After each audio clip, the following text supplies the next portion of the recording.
आप सभी का सुभाष सर साइंस क्लासेस में स्वागत है।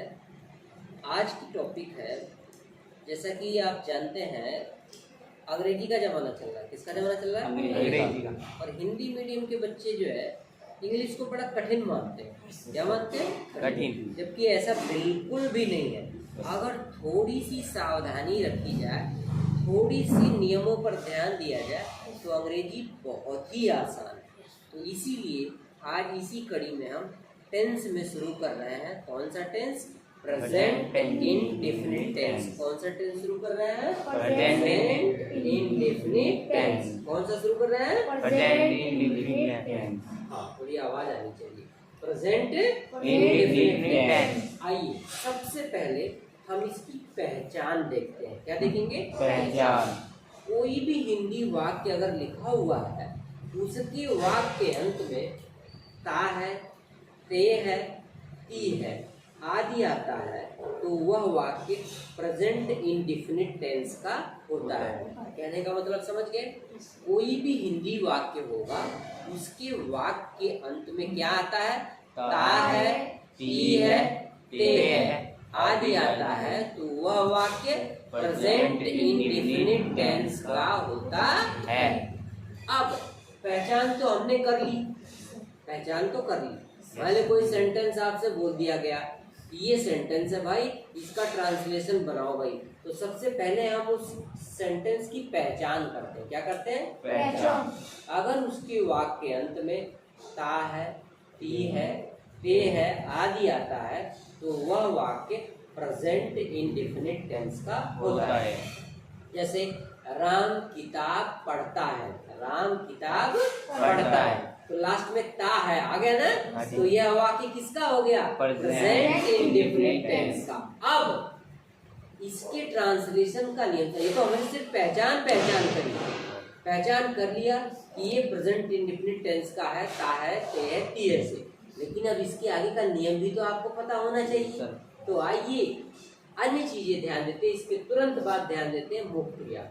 जब ट्रांसलेशन हम करते हैं तो प्रेजेंट इंडेफिनिट टेंस में मुख्य क्रिया का फर्स्ट फॉर्म आता है। क्या लगता है? मुख्य क्रिया का फर्स्ट फॉर्म। क्रिया के 3 रूप होते हैं, first form, second form, third form. समझ रहे ना? जैसे जाने की अंग्रेजी होती है गो। क्या होती है? गो। ये फर्स्ट फॉर्म में होता है। इसी का होता है वेंट, ये सेकेंड फॉर्म हो गया। और गोन ये थर्ड फॉर्म हो गया। गो, वेंट, गान ये रूप चलते हैं। इसमें हमें सिर्फ फर्स्ट फॉर्म लगाना है। ठीक है ना? कौन सा फॉर्म लगाना है? First form. अब इसके बाद हम देखेंगे सहायक क्रिया। किसको देखते हैं? सहायक क्रिया। सहायक क्रिया इसमें 2 लगती है। एक लगता है डू और दूसरा लगता है डज। डू किसके साथ लगता है? बहुवचन कर्ता। किसके साथ? बहुवचन कर्ता के साथ। बहुवचन कर्ता के साथ डू सहायक क्रिया लगती है और एक वचन कर्ता के साथ डज सहायक क्रिया लगती है। ये एक वचन और बहुवचन होते कौन है? देखो, एक वचन में आता है he, she, it, this, that, Ram, Shyam, Mohan, किसी का भी नाम हो, ये एक वचन में आते हैं। अब बहुवचन में आई, वी, यू, दे या 2 नाम एक साथ आ जाए, जैसे राम एंड श्याम, ये बहुवचन हो गया। अलग अलग है राम अलग, श्याम अलग, तो एक वचन।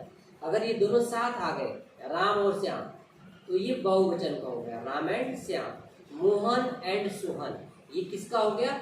बहुवचन। तो एक वचन कर्ता के साथ डज सहायक क्रिया और बहुवचन कर्ता के साथ डू सहायक क्रिया लगती है। ठीक है?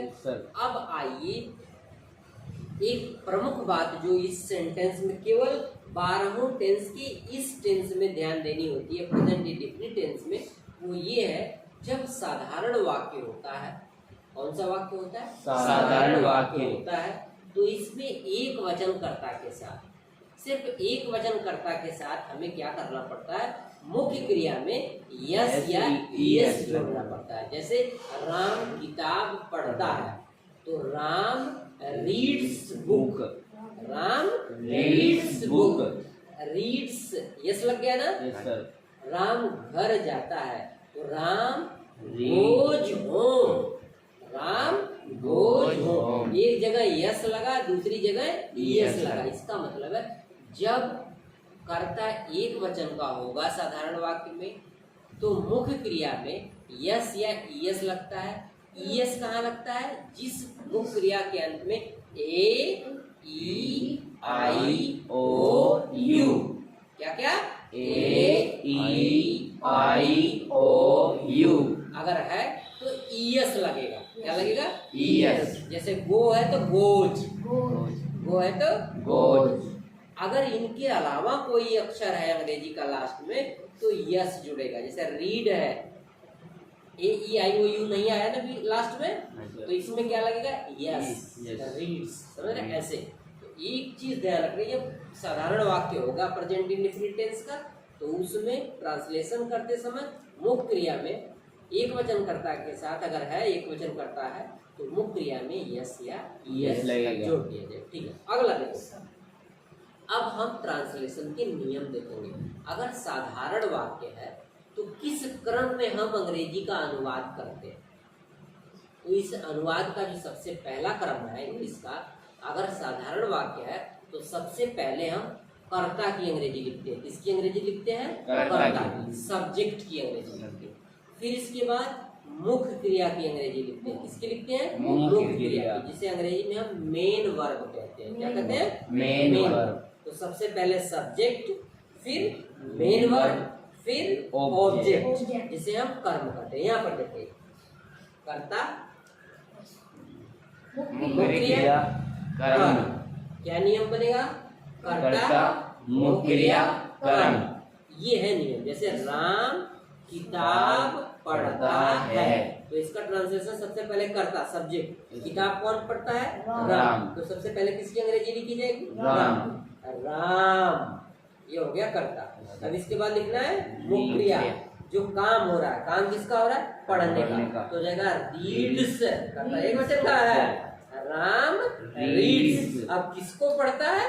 किताब को। किताब को। ये कर्म हो गया, तो राम रीड्स बुक। ये है नियम आपका। ये तो हमने सिर्फ राम रीड्स बुक, इसी के अनुसार कर्ता बदलेगा तो उस कर्ता की अंग्रेजी बदल जाएगी, मुख्य क्रिया बदलेगी तो उस मुख्य क्रिया की अंग्रेजी बदल जाएगी, कर्म बदलेगा तो उस कर्म की अंग्रेजी बदल जाएगी, लेकिन नियम यही रहेगा, क्रम इसका यही रहेगा, कर्ता मुख्य क्रिया कर्म। अब नकारात्मक वाक्य अगर है तो इसका क्रम देखो क्या होगा? कर्ता और मुख्य क्रिया के बीच में सिर्फ बढ़ जाएगा। जैसे यहाँ पे आपका है कर्ता मुख्य क्रिया कर्म। अब नकारात्मक नेगेटिव सेंटेंस में देखो, कर्ता सहायक क्रिया नोट और मुख्य क्रिया कर्म। कर्ता और मुख्य क्रिया के बीच में क्या जुड़ जाएगा? सहायक क्रिया और नोट। समझिए। और अगर प्रश्नवाचक वाक्य है, इंट्रोगेटिव सेंटेंस है, अगर इंट्रोगेटिव सेंटेंस में प्रश्नवाचक शब्द क्या अगर वाक्य के प्रारंभ में है तो उसका ट्रांसलेशन का नियम देखो क्या होगा? सबसे पहले हम लिखेंगे कर्ता के अनुसार सहायक क्रिया। क्या लिखेंगे? सहायक क्रिया। फिर उसके बाद क्या लिखेंगे? कर्ता। फिर क्या लिखेंगे? नोट। अगर नोट नकारात्मक है तो नोट। फिर उसके बाद मुख्य क्रिया। फिर उसके बाद कर्म। तो हाँ, ये आपका होगा सहायक क्रिया।